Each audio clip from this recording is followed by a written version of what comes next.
Good morning. Welcome to the virtual stage of the Wallis Annenberg Center for the Performing Arts. I'm Rachel Fine, Executive Director and CEO of the Wallis.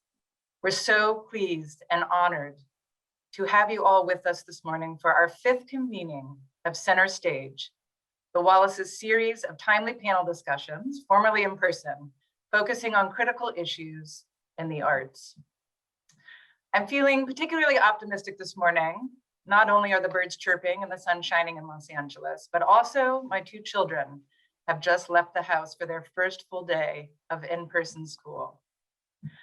I'm hoping that these happenings foreshadow much better things to come for the arts and culture industry, which has suffered its fair share of interruptions, setbacks, tragedies, and losses during the global pandemic.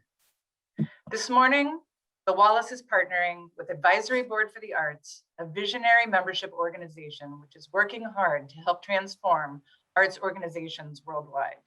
Together, ABA and the Wallis have invited 4 of the very best minds in arts journalism to reflect on the current state of the field and how the pandemic has altered and reshaped the arts industry, and more significantly, the arts journalism world.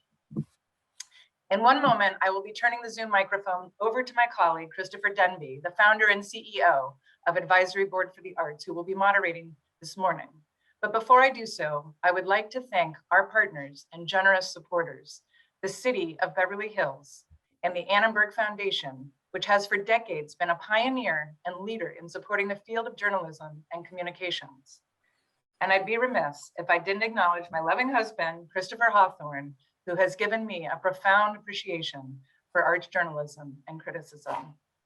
And now, please join me in welcoming Christopher Denby from Advisory Board for the Arts. Thank you. Thank you, Rachel. Thank you for this wonderful introduction. I am so excited to be here with all of you today. Thank you for inviting me, and thank you for inviting the Advisory Board for the Arts to collaborate in this fantastic and hopefully incredibly interesting 90 minutes that we're going to be spending with our wonderful, wonderful panel, who I'll be introducing in just a second. First of all, by way of introduction, as Rachel mentioned, my name is Chris Denby. I am founder and CEO of the Advisory Board for the Arts.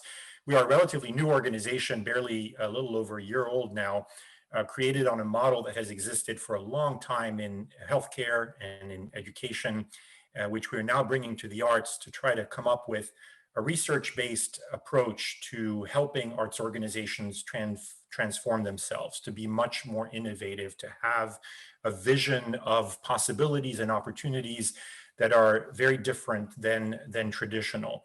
So we are thrilled to be able to work with approximately 70 arts organizations across 16 countries of all different types, from museums to ballet companies to opera companies, and absolutely thrilled that the Wallis is one of our founding members, and so excited to be working with Rachel and her team. This webinar is a way for us together to explore what we have learned from this extraordinarily painful pandemic and what is likely coming in the future. And we're doing so today with a very specific lens, the lens of individuals who are luminaries in their fields, in their own rights, as observers of what is going on in the arts, of what is going on artistically, of what is going on organizationally, strategically. We're going to tap their brains and go into their 10,000-foot level perspective on this field, to perhaps try to understand not only what is going on in their own side of this field, but also their perspective on what is going on more broadly speaking in the world of the arts. A couple of logistical items here before we get going and introduce our panelists and begin the conversation in earnest. First of all, we have a large group of participants here, and I'm thrilled about the diversity of organizations and individuals who are here from all sorts of art forms all around the world. We're going to use the chat room of Zoom, which I'm sure you're very familiar with and somewhat tired of these days, as our main vehicle for communicating. So please feel free, first of all, to go into the chat room and just say hello and let us know who you are and where you're coming from, and say hi to each other. but we would love for you to use the chat room to ask questions. I do, of course, have prepared questions for our panelists, but frankly, I would be perfectly fine spending the entire 90 minutes taking your questions for them. So please put them in there at any point in time. We will be encouraging you across this time to ask questions of any type. I will be monitoring them and taking them as they come along. So please do so at any point in time in the conversation. In the meantime, as I said, please go ahead and introduce yourself. I know I see many of you are doing so already in our chat room, so thank you for doing that. We're joined by, as I said, an amazing group, many members of the Advisory Board for the Arts. We welcome you to this very special webinar. And with that, we're going to get going. One more word of logistics. We are recording this session, and that is because it is completely open to the public. It's going to be posted afterwards, both on the Advisory Board for the Arts website, as well as the website of the Wallis. So please feel free to take a look at that, share it with others if you find it helpful at any point in time.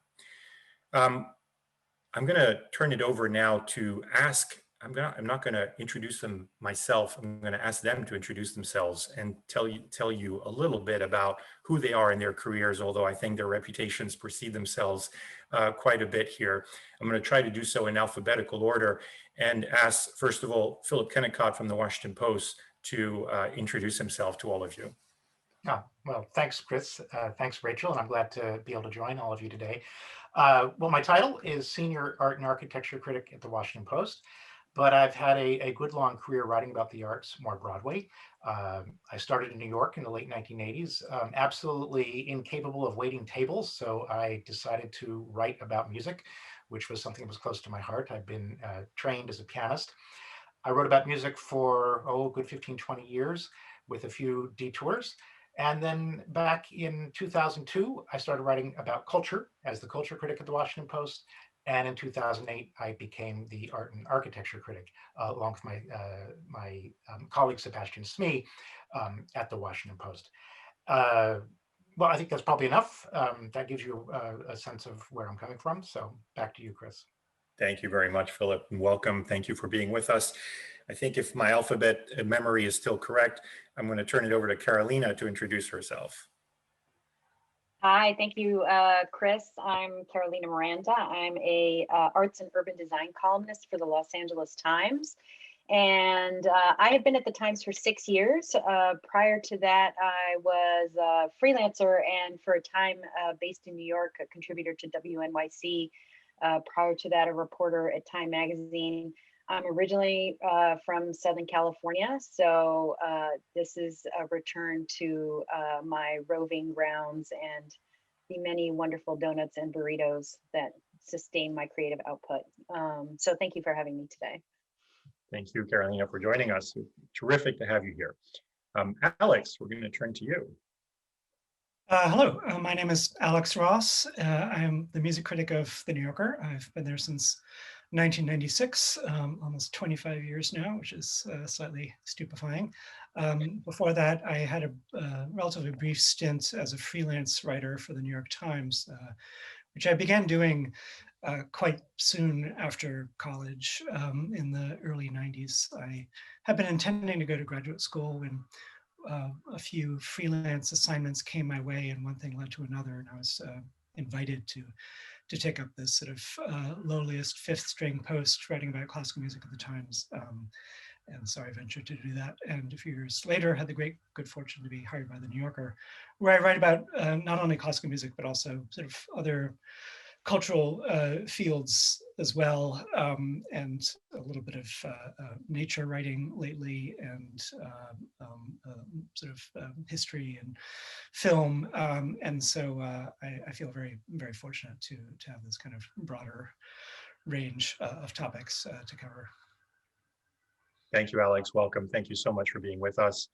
And I'm going to turn it over last, but certainly not least, Cameron Shaw. Welcome. Hi, everyone. My name is Cameron Shaw. I'm the Executive Director of the California African American Museum in Los Angeles. I started my career in museums, but I didn't stay there. So my first jobs and internships were at the Getty and the National Gallery of Art in DC. I then moved to New York. I had this desire to get a more hands-on understanding of contemporary art production, which was the focus of my curatorial practice and developing scholarly practice. So I worked for David's Werner Gallery in New York for several years. That led to me working as a freelance writer and editor in New York, which led me to New Orleans post-Katrina to think about the ways in which contemporary art was part of that city's rebuilding process. And I stayed a while in New Orleans. So from 2011 to 2018, I was the co-founder and executive director of a contemporary arts publication that turned into a contemporary arts nonprofit, more broadly speaking. And in the process of sunsetting that organization, I had the opportunity to think about what it meant to come home. And I came back to Los Angeles, my hometown, and I started thinking really deeply about how I wanted to focus the next phase of my career. And I knew that needed to be in service to Black community. And during that time of deep thinking, a position at the California African American Museum emerged as the deputy director and chief curator. I stepped into that role, held it for a little over a year and a half, and then in February stepped into the role of executive director of the museum. So I feel similar to Carolina, like Los Angeles has brought a very full circle moment for me. Well, thank you, Cameron, and thank you to the four of you for introducing yourselves and getting us to know you a little bit better as we get into this, I think, far-ranging conversation that we're going to have. And just to orient our audience here into how we're going to structure the conversation, we're going to talk about the pandemic and what that has done to the field of the arts. And we're going to talk about the period post-pandemic and pick your brain about what do you think we should be expecting? What should we be looking out for? What are the pitfalls ahead? What are the reasons to be optimistic? And we're going to take a look at those two periods through two lenses. One, the lens of your own professions as journalists, as observers, as critics, and to try to understand a little bit what this crisis has done to your part of the field. But then we're also going to open up the lens to getting your commentary and your observations about the field of the arts, again, both during the pandemic and as we look ahead to the post-pandemic period. So that's a little bit of the roadmap, if you will, for our conversation here, just so that folks have a little bit of a sense for where we're going to be going. And I want to start with what I hope will be an easy question for all four of you, and I'll let anybody chime in, and we'll just kind of make it a little bit of a free-for-all here and see if that works. As you think back, I say this cautiously, but optimistically, we may be starting to see the beginning of the end. We have seemingly here, at least in the United States, seeing a lot of success with our vaccination efforts and a lot of progress being made. So very much hoping that we will be at a point where in a few months, there will be some sort of discussion about normalcy. And so maybe we begin this time of looking back and saying, what has happened? What did we go through? What did it look like? As you reflect on this period that we've just been through and are still going through, what has surprised you the most, perhaps, about the arts field during this pandemic? Positive, negative, or neutral? What were perhaps surprises as you now look back, perhaps what you were expecting in March of last year, and looking back now, what do you think is some surprises that you have felt? Feel free, any of you, to start.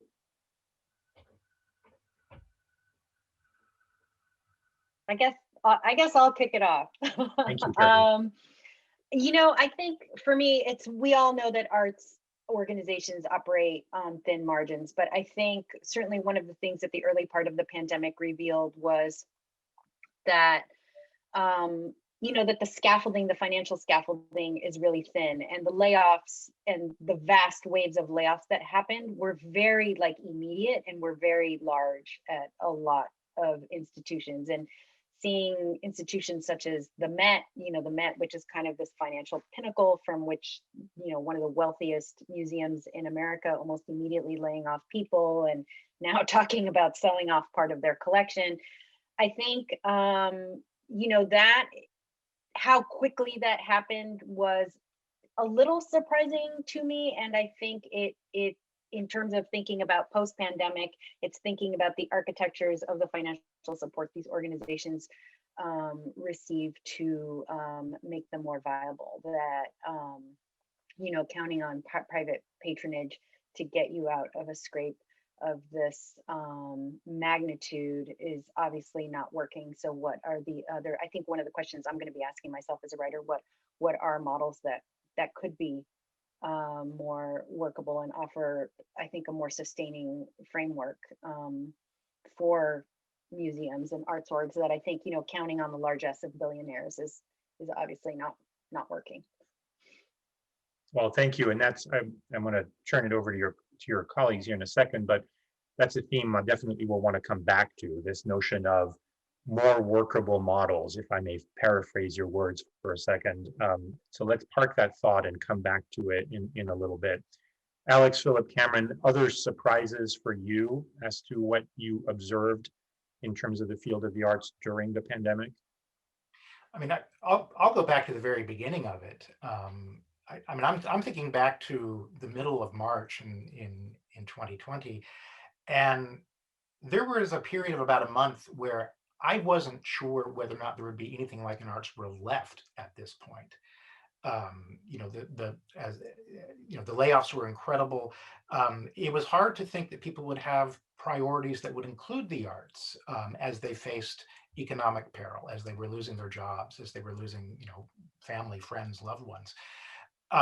So I guess I'm not usually the guy who does the optimism side of things, but I've been really struck by the resiliency of the number of institutions that have managed to survive, and by the way that you know, individual artists have become more entrepreneurial. They found ways of getting through this. I keep thinking back to that moment when there was so much fear, and a year later, there's been, yes, a lot of loss. It's been a lot of damage, but it's still here. Right. Thank you for that optimism, Philip. Alex, Cameron, what would you like to add? I mean, I think I'll build a little bit on the optimism. There has been so much loss, and I think there's been so much exposed about the fragility of the systems in which we're working, and how much the systems have not been working for us for a long time. But I also think something that I'm optimistic about is the number of conversations that I'm having with different people in the field from a lot of different directions, who I think are really stepping into a deeper understanding of what their purpose is and what the work is and why they're doing the work. I feel like I'm hearing philanthropists who are becoming more expansive in their view of who constitutes the field, who's making valuable contributions to the field. I feel like I'm having conversations at the same time where philanthropists are thinking about how to be more focused and targeted in their giving. And I think there are some initiatives that are indicators of that I think can actually be part of lasting change in the field.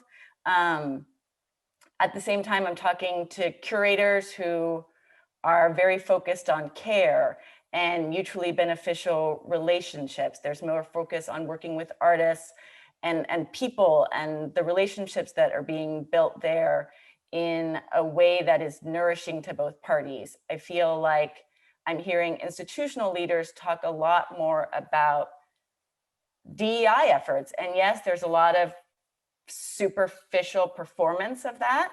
And there's also a lot of structural conversations and thinking about how to make institutions safer, more inviting, more functional, more relevant places for staff and audiences of color. And finally, I would say I'm talking to artists who are really thinking about urgency and their purpose of bringing revolutionary ideas into the world, and what that means for them, what that means for the speed of how they're working, the scale of how they're working, and the support systems that they need in order to do that work. So I feel like in talking to a lot of different people from a lot of different areas of the field, I'm seeing these different methodologies, approaches, or ways of thinking through the change that's needed. And I feel optimistic about what will come out of that. Thank you, Cameron. Alex, anything surprised you during the pandemic as you kind of think back? Well, on the sort of negative side, something that shocked me, but completely did not surprise me, but was still just something sort of that had to be taken in, was the real indifference toward the arts, I think, on the political side, and which, of course, this is what we expect. We know this, but nonetheless, to see kind of state after state, city after city, just not speaking up for artists, not even sort of recognizing the quandary that self-employed performing arts performing artists are in, was just very sad to witness, especially in comparison with what was going on in Europe and the exceptional support that went out to artists in places like Germany.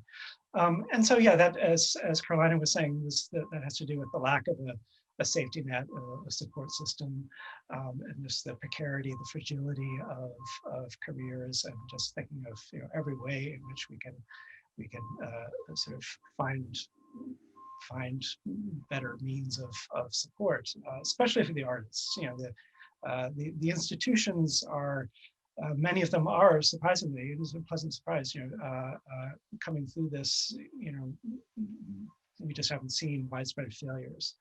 But there's just innumerable, I think, very sad stories among sort of individual artists, and we're not sort of hearing those, and so just it's a tragedy that sort of needs to be recognized, and then to sort of look at ways in which we can repair it. Certainly, from my perspective, one of the things that this pandemic has brought is a lot of clarity and wake-up calls about the reality of certain things. And one of them, Alex, is what you were just alluding to, which is, to use your word, indifference towards the arts, seemingly at certain levels anyway. And we have a number of guests today on this webinar from around the world, and it became very starkly clear what the role of the arts is in society, in different societies around the world. And I suppose I would maybe ask you a question that may take us too much down a tangent, but to all four of you, what is the implication of that in your mind? That extraordinary, for us here in the United States, that extraordinary sense of starkness in the different reactions to the role of the arts in society as perceived at the government level anyway. What does it mean for us here in the United States, in your mind, that as you say, not surprising, but yet shocking to see it in such a stark way? I mean, it's the history of the arts in America. I mean, this goes back, to the very beginning. We've never been able to find a way in this country to have a real, enduring, or even a minor enduring system of support for the arts. The NEA notwithstanding. And it was attempted sort of back in the late 19th century, and again sort of during the New Deal in the 1930s, and to the point where you think we shouldn't even attempt this. We shouldn't even chase after this anymore. It's a hopeless task. But then I think we just can never give up, and I think it's still something to be that we should be pushing for. And I think especially at this moment when there seems to have been some kind of breakthrough in terms of sort of turning the tide against this sort of these decades of Reaganite thinking, smaller government is better. We seem to be possibly breaking away from that, and there are opportunities to envision sort of real better support for the arts, even at the federal level, as impossible as it may seem. And Philip is worried about this, I know. I'm curious about others' reactions to that point, because again, there is that bifurcation that it creates of, well, even in this crisis, nothing's happening, so we should just give up, versus no, and we should look for other mechanisms more aggressively, versus no, this is a springboard to actually try harder. And I'm curious, Philip, Cameron, Carolina, your perspective on that. I'll say as somebody who writes for the Washington Post, and therefore, we're watching Washington or watching the federal arts issues fairly closely, that I guess probably I have given up of trying to win that argument at the political level. But what I think the pandemic has done is change hearts and minds at a much broader level than politics is happening. I mean, I think people who have had a casual relationship to the arts have a deeper one. People who had a deep one have a passionate one. That can have an impact. I know it's outrageous when you look to our European friends and see how well they've managed to include the arts as sort of essential industries during pandemic support. And it's maddening that we don't do that. At the same time, I think we may come out of this with everybody supercharged in a way that they haven't been in a long time, and a broader, deeper sense that the arts are necessary, and people not so embarrassed to talk about that. And maybe that's the point that you begin to build the political argument. Maybe that's 5 years, 10 years, or 50 years down the line. Mhm. I'd love to add to that, because I think part of it is, how do we, I think part of it is getting people to think of art workers as workers. Like, so often we're seen as the extra rather than as workers. And I think if the pandemic has done anything, I mean, there were already these like labor campaigns going on, certainly within the museum world, in terms of unionization of staff, that had raised the issue of labor and the issue of like who staffs museums, and that these are, that being a security guard at a museum is work, and you are a worker, and you are like a security guard guarding a bank, and they are dealing with issues of work that are just like the issues of work anywhere else. And so I think the pandemic has charged this debate about labor in museums in a way that can hopefully begin to get us to articulate about the fact that arts work is work,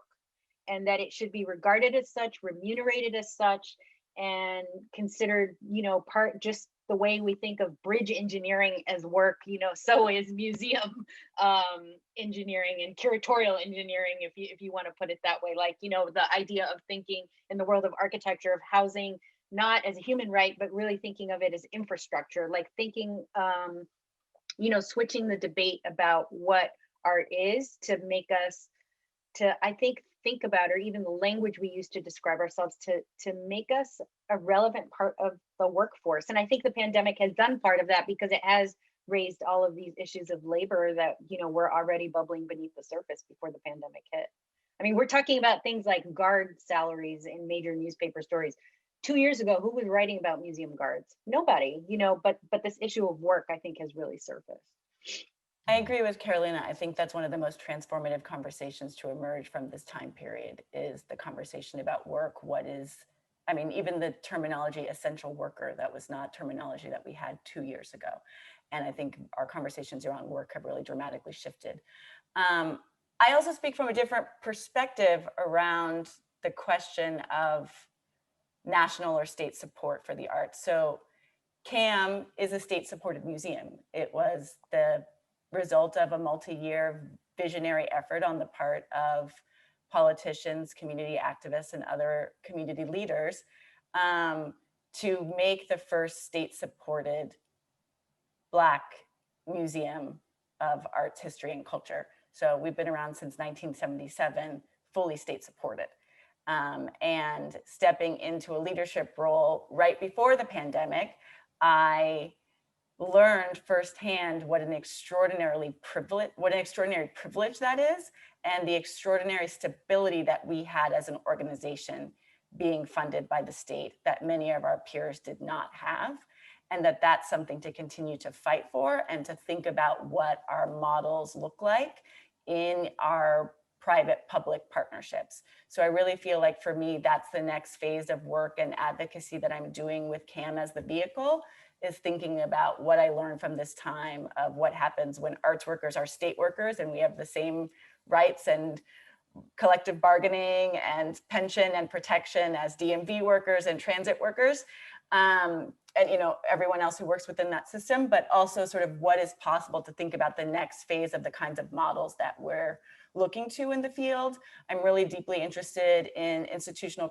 collaboration. What do multi-year partnerships offer us? What does resource reallocation and resource sharing among institutions and various types of organizations offer us? So I do think there's a lot of thinking that I'm hearing from my colleagues also about sort of what is the future of funding the arts, that begins with looking at some different models and making some different demands.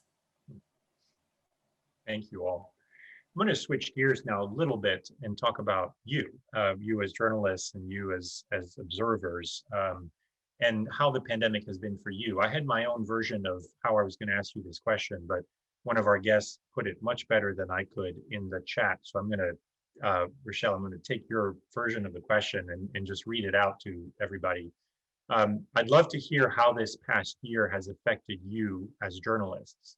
I know it's been tough for all with less to cover, but perhaps haven't seen the furloughs and layoffs that the arts have seen, right? How have your beats changed? What will you be covering as we work towards reopening and recovery? Will arts coverage become more of a priority the way the arts may become? So let's focus perhaps on the first part of that question first, which is, how has it been for you across this past year as writers? What have you been covering, and how has it been to be an arts journalist and commentator through the pandemic? You know, it's a hard question to answer, because the first thing you have to say is, I think everybody in this panel is extraordinarily fortunate. We have jobs. We're still doing what we love to do. And that is so different than so many other people and so many other arts journalists as well. I mean, this has taken an enormous toll on workers of all kinds, and that includes freelance writers on the arts. It's been terrible.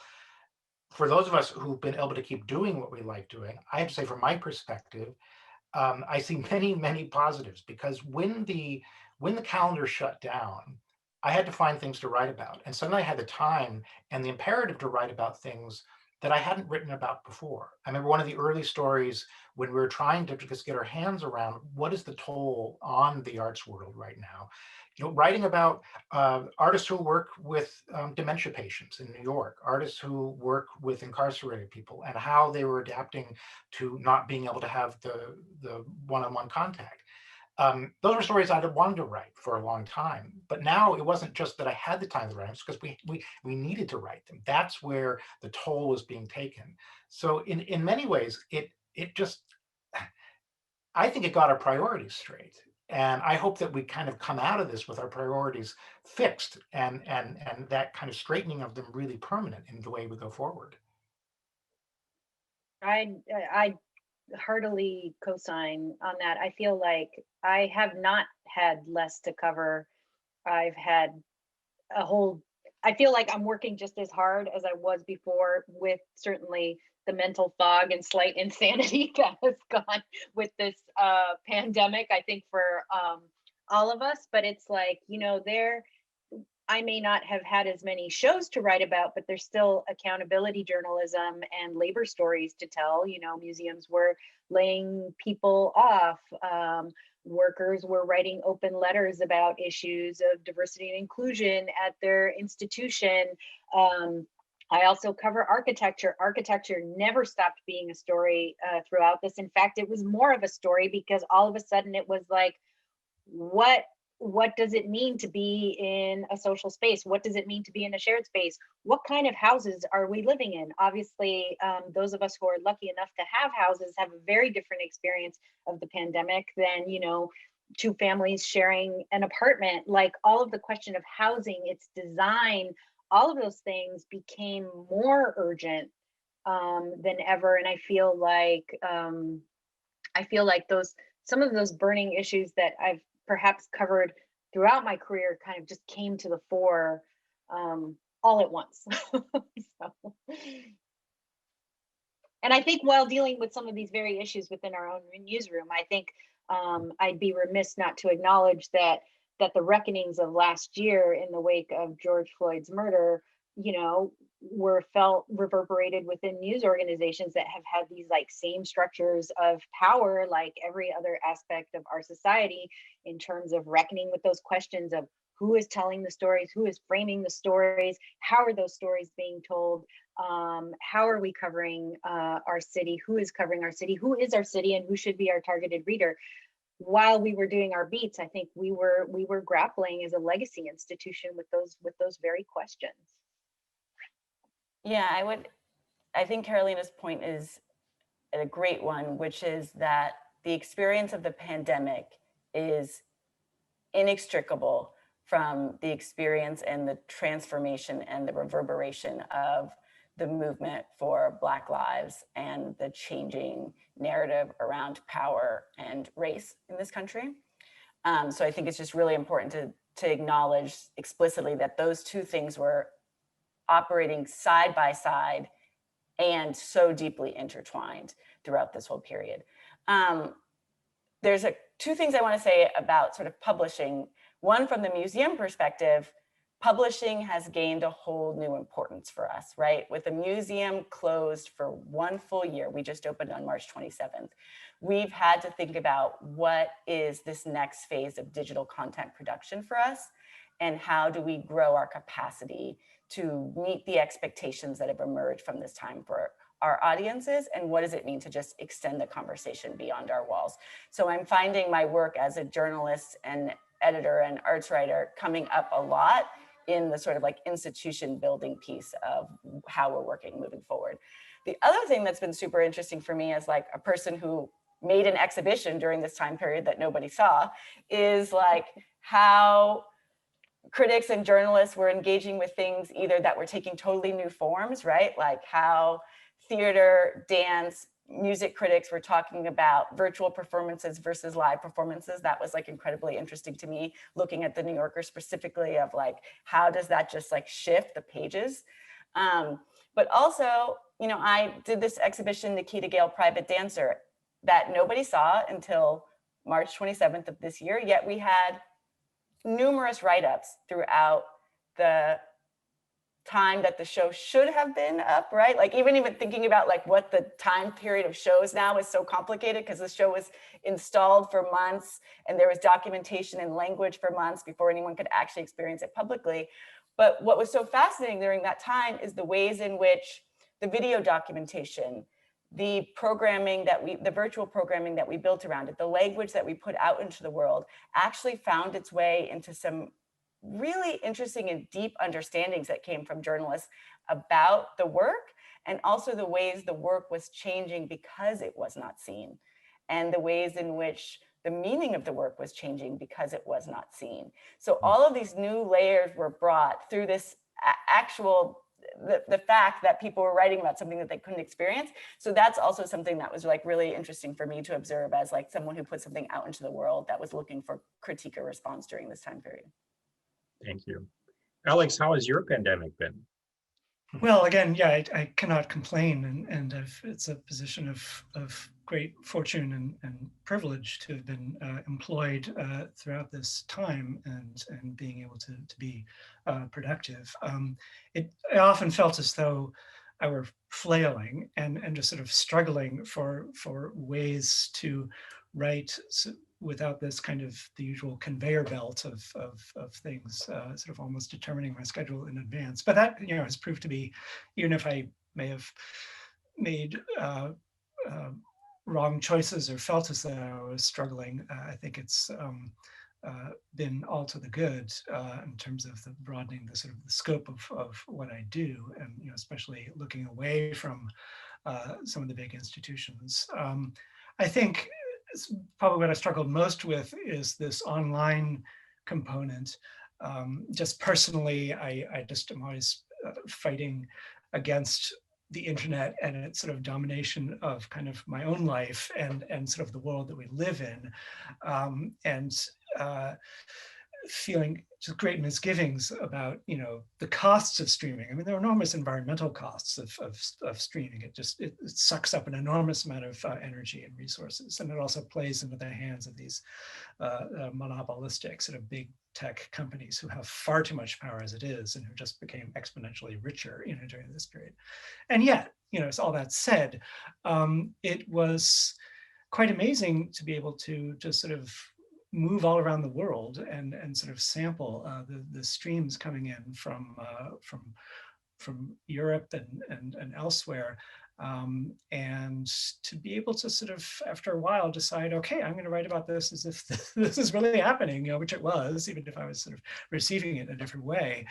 And I think going forward, that's going to be something that I will incorporate sort of more into my work. I know that a lot of the institutions are going to continue streaming much more than they had before. And I think I will be writing about that more, and I'll be writing about recordings and sort of not being so fixated on the live performance, as much as I love the live performance, because it's also sort of somewhat wasteful for me to be traveling around, as much as I had. And so there can be more of a balance in terms of my own work, and not to sort of, not to kind of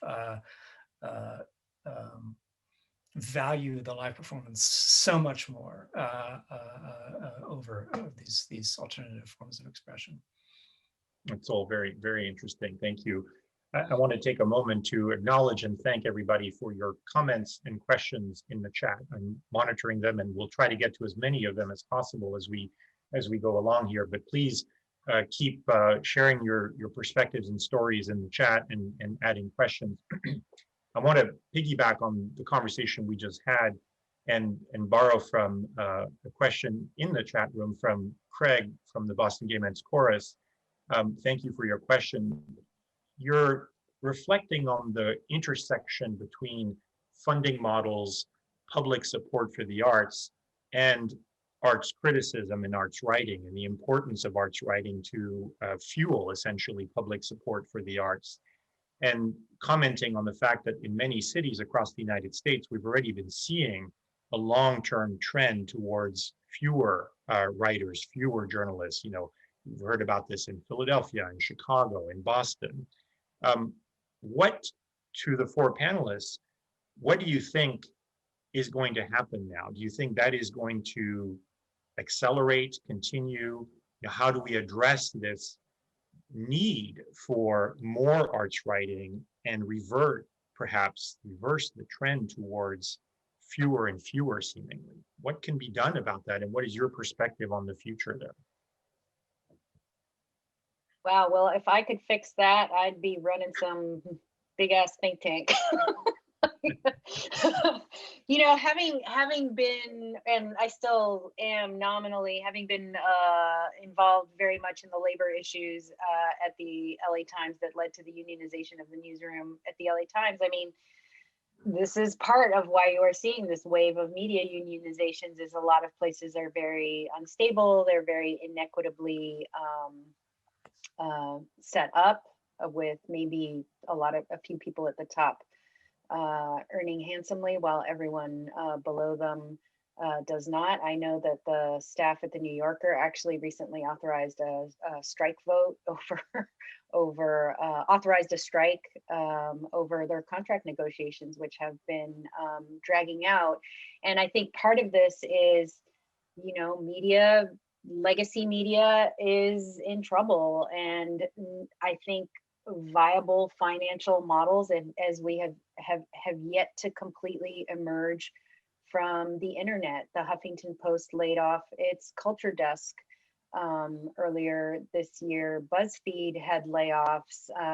We saw Blair Kamin retire from the Chicago Tribune. He's probably not going to be replaced by Tribune Company. There's not going to be architecture writing in Chicago, like capital of architecture. And so I think it's, one of the things we have certainly been focusing on at the LA Times in Los Angeles is trying to, in terms of remaining more relevant to our readers and being a place that people want to invest in a subscription is I think a turn towards the local. And I think a number of newspapers have done this, with some success. The San Francisco Chronicle, the Minneapolis Star Tribune have really sort of started to focus on their communities and become indispensable to their communities in a way that literally makes them, necessary. Like, you can't live in town without having a subscription to the Minneapolis Star Tribune. And I think that's something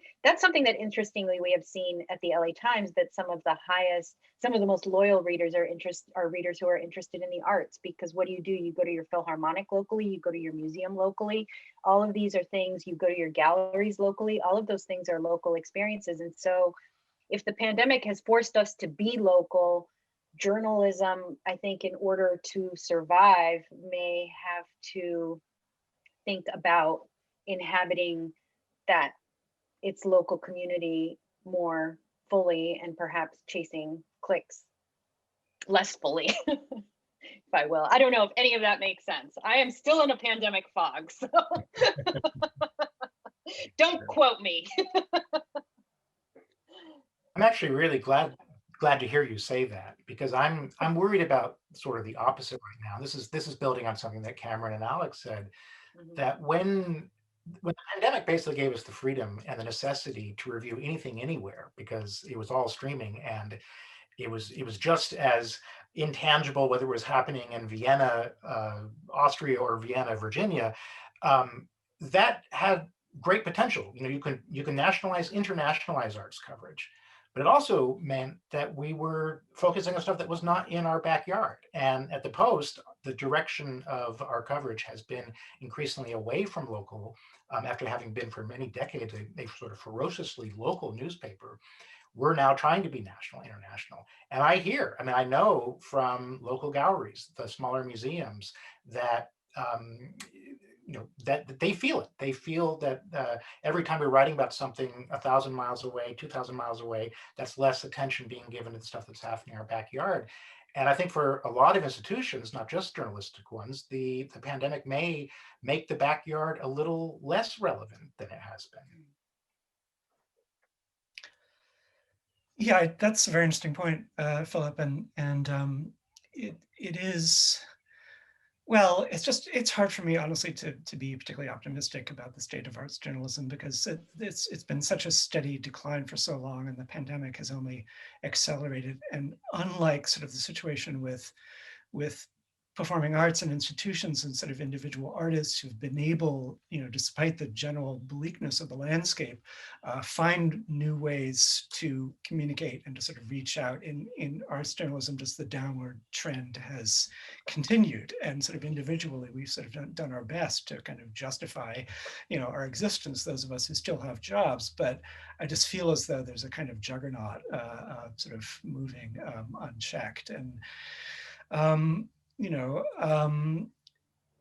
I think particularly there's just been this huge drop off of interest in writing about the arts, simply talking about the artists themselves and their work and the process of the work and the result of the work. And so we've had a lot of coverage which is much more issue driven, and I think sort of with a political slant, which is great, and sort of the arts sort of tends to sort of try to, especially classical music and some other kind of venerable forms, shut out politics and pretend as though we live in this pure sphere that has nothing to do with reality. And it's important now, and it's good that people are grappling more with the political.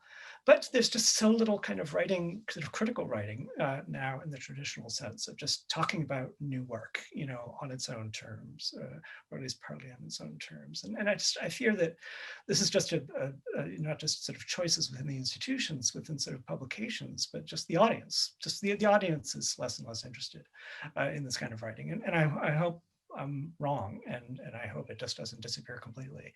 But the trends are not encouraging, and maybe it's just an inevitability that we have to accept. And the arts can function without without criticism. It's not an ancient institution, but I still think it would be a great loss. One thing that I'm interested in is the possibilities that exist in our smaller and mid-sized media markets. So before we sunsetted Pelican Bomb, I was in conversations with the local newspaper there, the Times-Picayune, about what it would mean to forge a partnership between that news outlet and Pelican Bomb, to think about the ways in which Pelican Bomb could support a culture desk, and that we could think about the financial models that open up if a small nonprofit arts writing publication and a newspaper were to leverage resources together, could we bring in philanthropic dollars? Could we, could we attract foundations? What was possible? And that conversation ultimately didn't get to where I wanted it to in the time period that I had to have that conversation, but it sparked a lot of interesting conversations that I started to then have with colleagues in other places about what was possible for them or whether aspects of that model were replicable. So I am curious about what can emerge in, maybe not Los Angeles, DC, New York, but what can emerge in some of these smaller and mid-sized markets, also recognizing that a lot of those local newspapers are owned by huge media conglomerates, but sometimes I think there's a different level of access to have conversations about change when you look at smaller markets. That just to piggyback on that idea, the Dallas Morning News has a great partnership that they established for their architecture critic, Mark Lamster. They set up a position that is partly paid by Trinity College, where he also teaches, and then partly paid by the newspaper. And so essentially these two Dallas institutions are able to share the cost of having a prominent architecture critic in Dallas. And so I think we are starting to see some of these creative ideas emerge, but we need like 300 more of them. Yeah, in classical music too, the Rubin Institute is supporting several classical critics on a year-to-year basis. They're not sort of full-time staff positions in most cases, but nonetheless, it has a little bit of an encouraging note. This is an organization that I've been involved with, based now in San Francisco since its inception, started by the publisher Steve Rubin. But it has pushed back a little bit against the sort of general tide where just basically every time someone retires from one of these jobs, they're not replaced. And just, as Philip and I have seen, while we've been both in this profession to one degree or another, compared to the numbers of critics who are working in the early and mid 90s to now, it's just a huge drop off. But I think with this kind of structure, there can be some compensation. I also think that the pandemic may make those ideas viable at not just the smaller mid-sized market level. I think you could see that happening at the Washington Post. I don't want to talk too much about my institution because we're very hierarchical and we have lots of rules about what we're allowed to say, but the Post has been really resistant to ideas like collaborations with the Rubin Institute. But right now we're facing an untenable problem, which is that our critical staff is all white and comes from a pretty limited set of backgrounds and perspectives. And to solve that, it's going to take some extraordinary efforts. And it may be the pandemic and the social changes that have been concurrent with the last year and the last couple of years finally get institutions like the Post to consider options that they have resisted because of feelings about their independence and so on in the past. I could see potentially the kinds of things like Rubin being used to just make the numbers and the perspectives of arts writers bigger and broader. Thank you. I'm going to shift gears a little bit. We continue to get a lot of wonderful comments and questions in the chat. So if you're not in there, take a look. There are a lot of wonderful things. I'm going to pick and choose a handful of them here to keep us moving forward. I think one thing that people are curious about is, and art has continued through the pandemic, and arts organizations and creators have been, creative in coming up with ways to develop art and to make it available to people. And obviously you all have been observing and perhaps sometimes writing about some of that art that's been produced during the pandemic. What sticks out for you? Maybe one or two examples of things that you have seen that in your minds were like, it's not live, but I've enjoyed seeing this, or this was particularly creative and unique. Curious if you have anything to share with our guests here in terms of what has stood out for you across the past year. I think I think two things have stood out for me. One of the things I've really enjoyed as somebody who covers largely art and architecture and never dance, is I've really enjoyed the dance videos that a lot of institutions have done. There's been something about like wordless movement that I have just really appreciated doing, like nobody talking at me, that I feel like has just hit in a visceral spot during this really stressful time.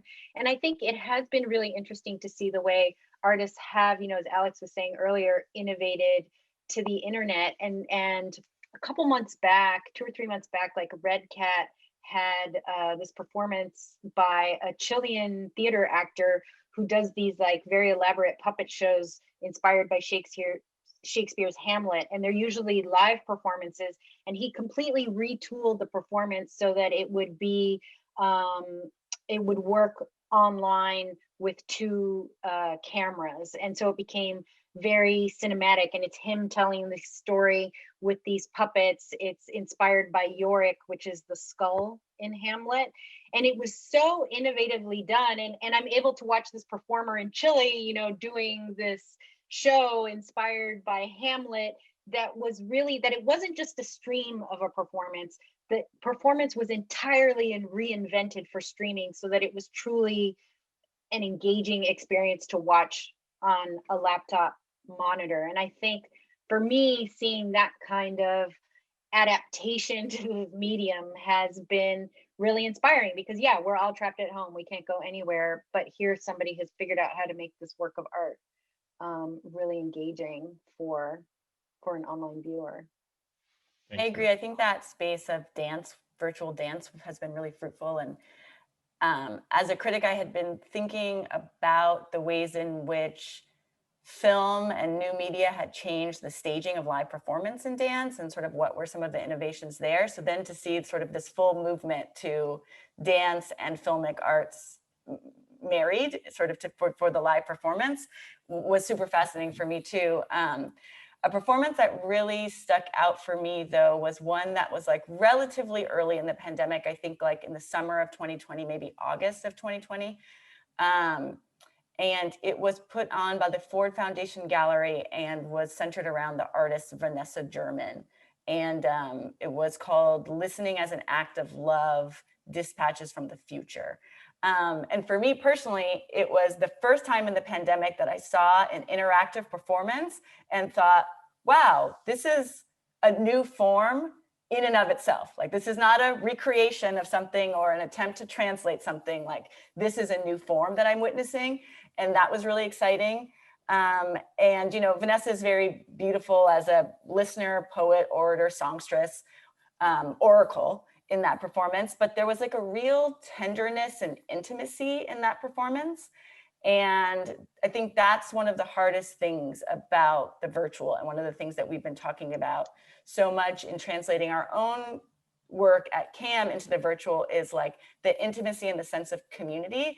And I felt like that performance in particular with Vanessa, that intimacy was really captured in ways that were super beautiful. And I think one of the things that the pandemic has exposed, and just the transformative change of the last year has exposed, and I think will continue to be lasting as we move forward, is I think these kinds of moments of crisis and collective crisis and individual crisis, like what's demanded from the arts is intimacy and room for experimentation. And those are like the two words that really stick with me. And I felt like that performance had both of that. Yeah, I've seen a lot of wonderful things online. Something that immediately sticks out to me is an astonishing video that was made by two singers, Ryan McKinney, bass baritone, and mezzo Jamie Barton, staging the opening scene between the god Wotan and his wife Fricka in Wagner's Das Rheingold. And it turned out, and this is something that sort of happened in a number of ways, I think, in the pandemic. It turned out that Ryan McKinney, is a very gifted younger bass baritone, also has this gift as a filmmaker. And I think he was primarily responsible for editing this incredible video together, which must have taken unthinkable hours of work, staged kind of all in the present day, staged during the pandemic in sort of modern dress, sort of stuck at home, and with very, very witty kind of contemporary touches, where Wotan's effort to build Valhalla, he was looking at a Zillow page with a sort of $25 million price tag for his extravagant new palace, and getting bills from the giants. So that it was just brilliantly done and beautifully done, and actually a thoughtful interpretation of the piece as well. It wasn't just a sort of comic effort in line with this sort of long history of radically reinterpretive Wagner productions. But there's been a long list of things like that, sort of especially sort of individual creativity, in some cases just arising from total boredom and being stuck at home, but with very memorable and striking results. Philip, anything you'd like to add before we move on? Well, I was sort of hoping you might pass over me on this because I feel sort of grumpy about it. Within the visual arts, I really wrestled with finding a good substitute for being in the room with this stuff. And a lot of the online viewing galleries, especially the really commercial ones, are just, I don't know, I'm not interested in that. I haven't been able to enjoy that. I think that, the requirement to be online, to have the virtualization of art has really served the performing arts paradoxically better than the visual arts in some ways, precisely because of that idea that Cameron mentioned of intimacy. I remember really early on watching this, Igor Levit video, this wonderful pianist performing, in, I guess, his living room or something. And the sound was pretty terrible. And the camera angles weren't great. This was not a professional PBS, filming of it. It was heartbreaking. And it was heartbreaking in part because I kept thinking he should not be performing alone in a living room. This is wrong. This is wrong. And that sense of outrage that we would be in this moment, I don't know, made that performance all the more visceral and exciting. I haven't had that same reaction, unfortunately, in the kind of online substitutes for the visual arts. Well, I want to, both you and Carolina have talked a little bit about what's happened to architecture, which is an area that you both cover quite a bit during the pandemic, or what has not happened to architecture, which is essentially that it's kind of continued on. So just briefly, I'd be curious as to your commentary on what has happened to architecture during the pandemic, and is it likely to change as an art form? I wrote about this last summer, and what struck me is, obviously architecture is continuing, that when it comes to objects that require $20 million to build, the pandemic did not slow this down for the most part. This is still going forward, 200 million. I mean, these mega things are still happening. But what was striking to me was that the old sense of what it meant to be progressive within architecture in the 60s, 70s, 80s, which was often to have an idea that was sort of intellectually provocative and then figure out some way to realize it. It was conceptual, was giving away to a much more pragmatic sense of how do we make these buildings livable? How do we make them safe? How do we build buildings that people need, build buildings without an extraordinary cost to the environment? And I spoke with a number of young kids kind of coming out of architecture school, and it was great. Maybe I was lucky in how I found them, but they did not want to build high-rise towers in Manhattan. They wanted to build housing. They wanted to be working in healthcare. I hope that's, again, a lasting change. It's the same thing we've seen again and again across the society, that yes, there's been a sense of urgency, but now it's become imperative. And architects were talking about that, like, we are not going back to the old way of doing business. Mm-hmm. Yeah, I think, to echo everything, I will echo everything that Philip said. I also think that, this period, and these were things that were already bubbling beneath the surface, like there's been a renewed interest in social housing and public housing and architectural solutions for the poor, the homeless, the working class. I mean, and that was something that had been going on for a while within the field of architecture, but the pandemic certainly brought it to the fore.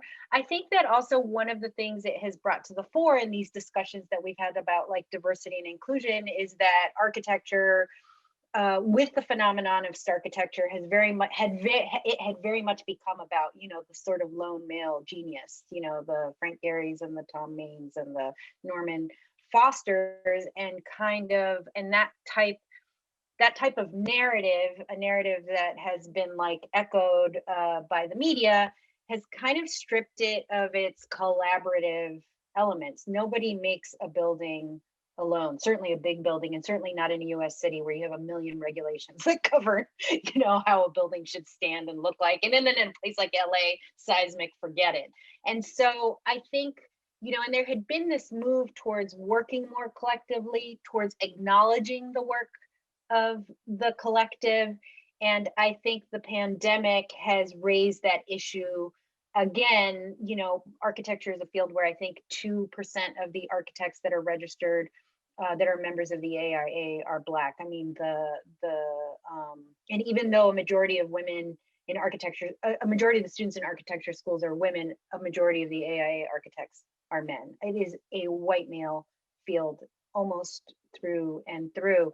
And so these discussions of diversity and inclusion have also raised these like bubbling discussions that have been going on for a while about, you know, how do we not only work more collectively, but have the work acknowledged as a collective enterprise, that this is not, no building happens because of a single genius, you know, who rains down his wisdom from on high. It is an enterprise that happens with many people contributing many ideas.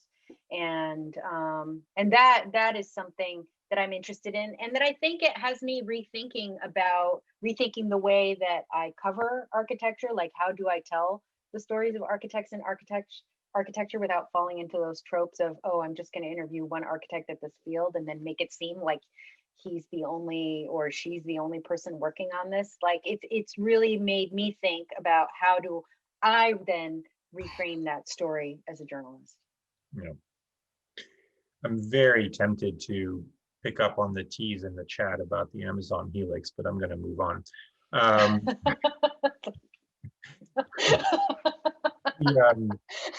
Philip, that's your backyard, isn't it? No, but no, I'll add to something you said, Caroline, and that's that. I also think that architects are thinking of themselves as much more generalists than they have in the past, and that the people who are going into architecture are potentially coming from other fields. You know, it's people are going into it with a much broader sense of what the you know what the manifest to an architect is, which is not just to build an object in space. Exactly. Yeah. So I'm going to use our last 20 minutes to talk a little bit about the future and pick up on some themes that we haven't yet touched upon that are important to kind of get your perspective on what's likely to happen. And I'm going to begin with actually a question from one of your peers, Lawrence, who gave us this wonderful question that I think is a good springboard. He recently interviewed James Conlon, who said, and I'll quote, "The great challenge facing the classical music community in the US will be regaining a strong foothold and exposing all of our children to the beauty and spiritual power of classical music." We've talked for years about the concern around music education and arts education as being at the core of so many fundamental concerns about the future of the arts. What is your perspective on what is likely to happen in the future, what the pandemic may or may not have done to the strength of arts education and its importance to the future of the field? Just a little question. Yeah. That's another one of those $60,000 questions that if I could answer it, I'd be like earning big bucks at a think tank. This is a long running issue in our field, and it's, you know, I don't think it's going to be one that goes away anytime soon. As you know, we were talking earlier about the general importance to art as a society is certainly, you know, at the level of funding is also reflected at the education that is funded. I think I think that being in LA, we're lucky because we have programs such as the YOLO Orchestra that Gustavo Dudamel founded, that is doing things like bringing classical music to kids, and also kids from underrepresented groups, and supplying them with instruments and doing all of that great stuff. I mean, we need to do that like 100-fold.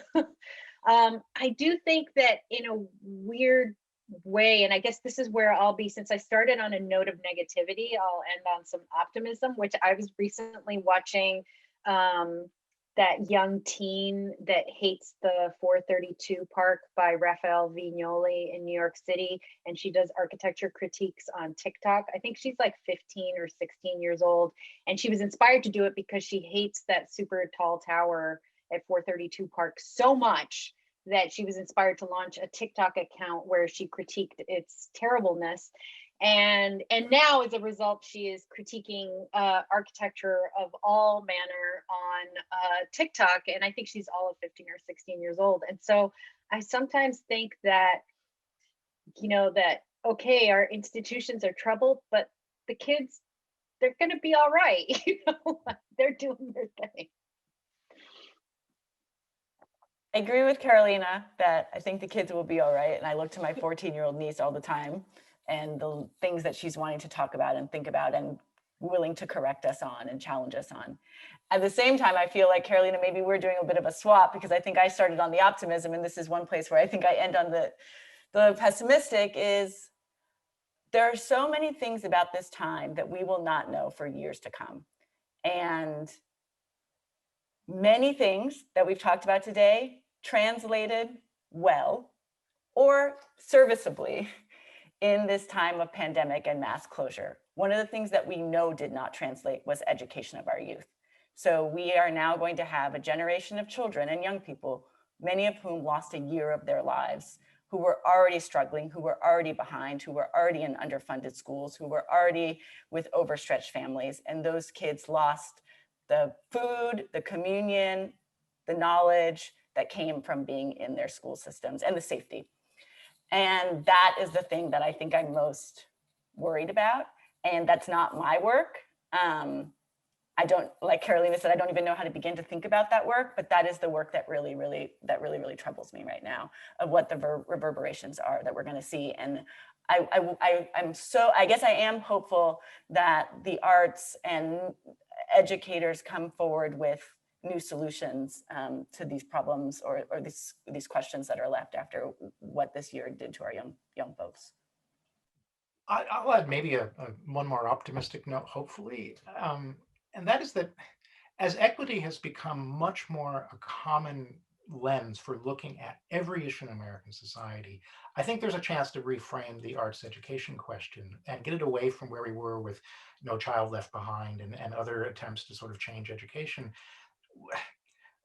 I think that as equity becomes something you ask every question, is this being equitably distributed?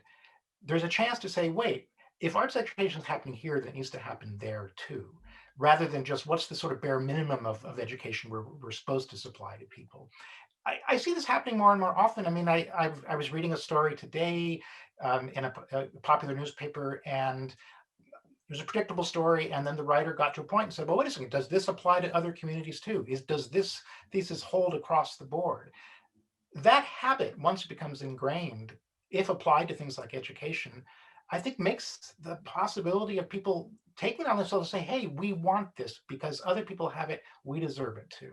Maybe that's a new way of framing it in a way that will actually make a difference.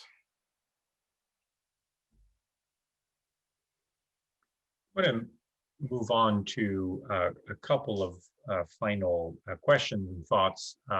Again, focusing on the future and using you as crystal balls, if I may.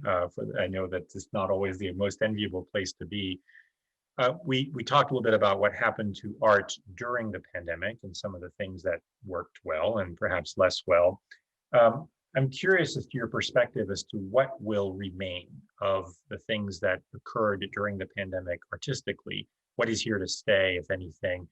And maybe the corollary to that is, do you anticipate, just like we tend to see from major world events, that what we have been through and are still going through is going to fuel a lot of art that is thematic to this period, thematic to the experience that the world has been through? Or do you feel as though it's best left alone and that people are just going to be so tired of this that we want to move into kind of a more of a fantasy world of take us away, take us somewhere else artistically? What are your thoughts about that? Well, I think it'll be very interesting to see what happens now as we're shifting back to live performance, and how leading bigger institutions, especially, what they choose to do, what they choose to present.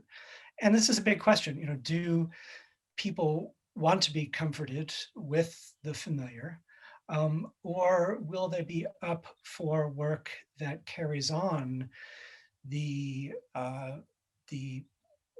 subject matter that has been such a focus in the past year? I think not so much the pandemic itself, but Black Lives Matter and issues of equity, and I think certainly the artists, will want to continue working on those themes. So the question is, will the audiences be up for it? I think this is something that people are sort of pondering, and there's sort of different schools of thought, sort of basically depending on what your agenda was before all this happened. I would expect that, in fact, people will be so eager just to be back in a hall with live performance that they will actually be, it'll be like, that period when you open a new hall and people will buy a ticket to see, just about anything, including sort of wildly dissonant electronic music, just because they want to be sort of in the hall. And so I think actually there will be something of a captive audience. And so I hope that people won't just sort of go for the very tried and true and familiar in terms of the programming, that they will sort of carry on, make permanent the focus, say, on Black composers that we've seen in classical music much more than before in the past year. And but no one is really sure how the audience is going to behave and so what they'll be out for. So it'll also be a period of experimentation and trial and failure. Mm-hmm. I think it's in terms of being recorded, in terms of the pandemic being recorded within the art that we see. I mean, what was interesting about the 1918 flu pandemic, and there was that flurry of stories that happened at the beginning of our pandemic, was that pandemic didn't leave much of a visual record, or a literal one, if you will. And I sometimes wonder how this one will compare, because the pandemic has been in many ways abstract. We've been cooped up in our spaces. People die in hospitals away from their families. The pain is real, but there's this kind of mediated element that takes away certain proximity to it. And certainly people have been, if you have lost someone in your family, it's a very different experience of the pandemic than if you have been like safely hanging out in your suburban home this entire time. Obviously, the pandemic has not affected everyone equally. So I am curious to see how this vast collective experience that has been abstract in a lot of ways might be represented. I think certainly at the level of how institutions operate, I think, to echo what Cameron had said earlier, is that, yeah, there's been now this way of communicating and creating and showcasing work and conversations and panels and discussions that maybe, like some institutions, oh, we'll throw this up on our Facebook Live and people can watch it. But this idea of creating things that are intended to be viewed and reside online, that's probably not going to go away. It's made this connection so much easier. Like, I can tune into art conversations in New York, in Chicago, in New Orleans, you name it. I've been able to see things that in pre-pandemic world I wouldn't have been able to. And I think that aspect, as much as there is this starvation for wanting to be in a room with other humans, the convenience of that, I don't think, the sort of web of interconnectivity it gives us, I don't think that's going to go away anytime soon. For Well, me, Mina- there's a dual, oh, I'm sorry, there's No, go ahead, Cameron. a dual influence for me, which is the conversation of what has this time taught us about boundaries, especially for those of us who had the privilege to work from home and to sort of have space to think about the pace, the frame from which we're working and living. And, you know, I think especially for folks who did not have children at home, but even for folks who did, there was a different relationship to what is a healthy boundary, what is a healthy relationship to work, to my social life, to my family. And I think this question of boundaries is one that I do hope stays with us. Like, I sometimes fear, and we talk about sort of what is this reopening or re-entry anxiety, right? As people fear this go, go, go will take over again, and that they'll know. But I really feel like I'm trying to personally be like sticking gently to my boundaries, and not forcing myself to go back to a pace that felt unhealthy to me. And I think this question of boundaries is something that's going to find its way into our art experiences and all kinds of other social experiences. And at the same time, I think there's this question of care, which is becoming really, really important. And in a lot of the conversations that I'm having with artists, the question of what constitutes their care networks is something that's really important to them. And, you know, obviously artist collectivity is a very old phenomenon, but one of the things that I'm hearing from visual artists in particular is like the book clubs that they started, the writing clubs that they started, the space that they made to have time for ideas outside the studio and to connect deeply with who they consider in their care networks is something that happened a lot in this time. And I'm curious the ways in which that's going to inform the way people are working, whether that's subject matter, the way they're working, the pace that they're working, the types of production, the things that they're demanding from the institutions that they're working with. So there's these dual things that are here for me, which is boundaries and care, that I think are going to be having lasting impacts on the way we move forward. I'll add one brief comment, and that is, like everybody else in this panel, I have no way of knowing what kind of art will be made in response to this. And I think it's going to be a long time until we see what novelists do and what symphonic composers and choreographers do. But I would keep my eye on memorials, on kind of public art that grapples with the immediate loss, if you want to sort of see kind of the direction of how this is going to go. In part because I think that even if we somehow get the pandemic in control, the exposure of dysfunction of our governments has been so profound that we can't just ignore that. That's going to happen, but people are going to have to grapple with that in the public space. And it may not necessarily be the greatest art, but it's going to be the first stuff that we see coming down the pike. Absolutely. Well, I mean, judging from the number of comments and questions in the chat room, I think you generated a tremendous amount of interest. I think we're going to have to do a part 2 here, because there's just so many questions that we've left unanswered, but or unaddressed. But you know, I have to tell you, this has been an amazing 90 minutes, and we've covered so many different themes and topics, and I think people are both overwhelmed by how much has been covered, but also a lot of optimism, I think, coming through in terms of both what has occurred during this past year and what we can look forward to. I think it's an important time to be optimistic and to embrace the possibilities of what's to come. So we will leave it at that on these notes of optimism, and I'm going to turn it over to Rachel to close us out here. But from my part, I want to again thank the Wallis and Rachel for allowing us to be part of this terrific journey across the last 90 minutes. And I'm going to, of course, thank the 4 of you profusely for being part of this. It's been inspiring and remarkably interesting. So from all of us at the Advisory Board for the Arts, thank you. Rachel, thank you for inviting us to be a part of it.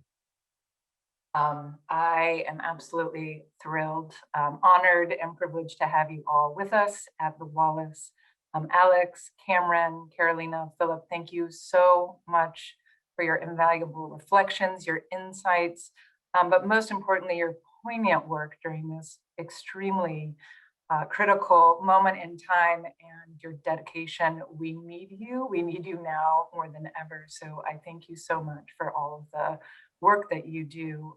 Chris, you are a wonderful partner, you and your team at ABA. We are really thrilled to be a part of the beginning stages of your extraordinary company and the work that you're doing.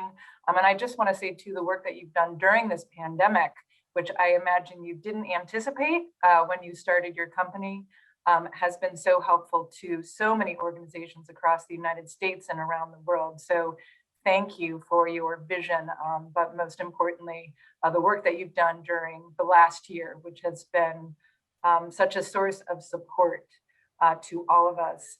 I also want to thank my team. As you all alluded, sorry, there goes the garbage truck behind me and the leaf blower. As you all mentioned, we laid off 35 people at the Wallis, and that does not include all of the part-time people we had to lay off during the pandemic. I'm happy to say that we are starting to rehire, and that is a very happy thing for us. Fortunately, our marketing team, Joel Heil, Chandra Jackson, and Jacqueline have been with us this entire time. And I thank all of them. You mean so much to me. And I feel deeply dedicated that you were able to help facilitate and lead this panel today. So thank you to Joel, Chandra, and Jacqueline, and everybody at the Wallis. Now, to quote the poetic words of Carolina, artwork is work. This is essential work. This is vital work. And I thank all of you who have joined us today for the work that you're doing. We're going to need this work in the arts as we recover from the pandemic and we reopen. So thank you all so much for being with us. And please go forward with gusto and with passion. Thank you again. And I look forward to part 2. So anytime, we're happy to host, hopefully indoors. Right, take care.